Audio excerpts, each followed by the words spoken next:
Начинается горячая пора для всех аграриев района – весенняя посевная кампания. Запасы удобрений, горюче-смазочных материалов наготове. Техника выстроилась в ряд. Кое-где на полях уже слышится рев моторов железных коней. Общество «Урал и урожай» приступили к баранованию многолетних трав. В ряде хозяйств также начаты работы по подкормке многолетних и озимых культур. Ежегодно перед тем, как с головой погрузиться в работу, руководители и специалисты сельхозпредприятий встречаются на агрономической конференции, чтобы обсудить самые передовые технологии в земледелии и обменяться опытом. Сегодня такое мероприятие прошло на базе крестьянско-фермерского хозяйства Гилемьяна Гайнетдинова. Наше хозяйство создано в 2007 году. Мы начали 200 гектаров земли, но на сегодняшний день имеем 6400 гектаров земли пашни. Пашня, у нас вся земля в прошлом году осенью мы все спахали, 100% готовность техники мы на сегодняшний день полностью подготовлена. В нашем хозяйстве работает коллектив 55 человек. Есть наемные, которые весенним полевым работам приезжают работать, и осенью во время уборки еще 30-35 человек. Наше хозяйство 2010 года мы занимаемся выращиванием элитных семян. На сегодняшний день хозяйство работает неплохо. Мы многими новыми сортами работаем, очень много семян производим.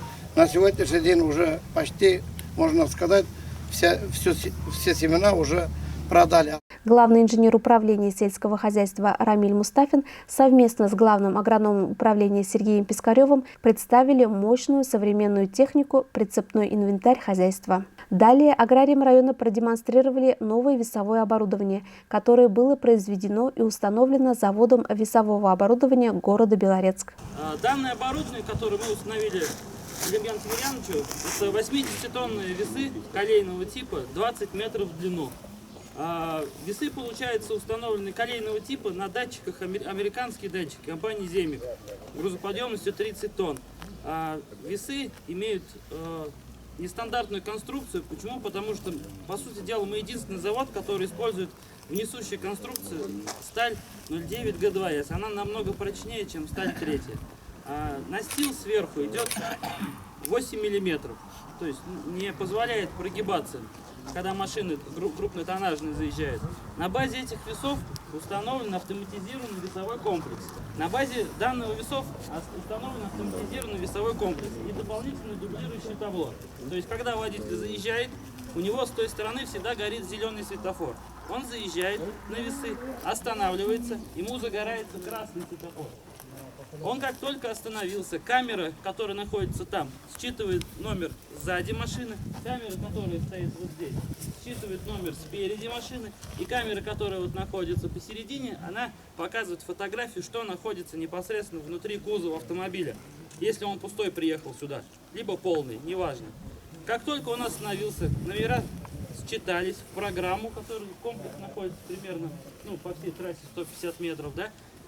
Делается 3 фотографии, вес фиксируется, полной машины, к примеру, 80 тонн. Она съезжает, как только вес зафиксировался, загорается зеленый, машина поехала. Она уехала, выгрузилась, приезжает обратно на весы, заезжает по тому же алгоритму. Зеленый горит, заехала, остановилась, красный. Взвешивание произошло. Также на агроконференции шла речь о посевных качествах семян. Хозяйство Гилемьяна Гайнетдинова работает исключительно с качественными семенами, ведь для этого есть все условия. В этом году был закуплен новый сушильный комплекс. Аграрная наука не стоит на месте. В помощь земледельцам на агроконференции представитель научно-внедренческого предприятия «Башинком» Ленар Минибаев ознакомил с их разработкой помощником для выявления дефицита минерального питания мобильной лаборатории «Фитоскан». Приглашенный на конференцию генеральный директор Башсельхозтехники Фларис Шахидинов дал высокую оценку работе руководителей хозяйств и поблагодарил их за плодотворное и конструктивное сотрудничество. Глава администрации района Ильдар Мустафин, подводя итоги работы конференции, поставил задачи на будущее и пожелал, чтобы польза от состоявшейся беседы в деловой обстановке проявилась на практике. Он подчеркнул важность того, что предстоящие задачи нужно провести качественно и в оптимальные сроки. Лена Насрединова, Луиза Шарафудинова, телерадиокомпания «Илиш».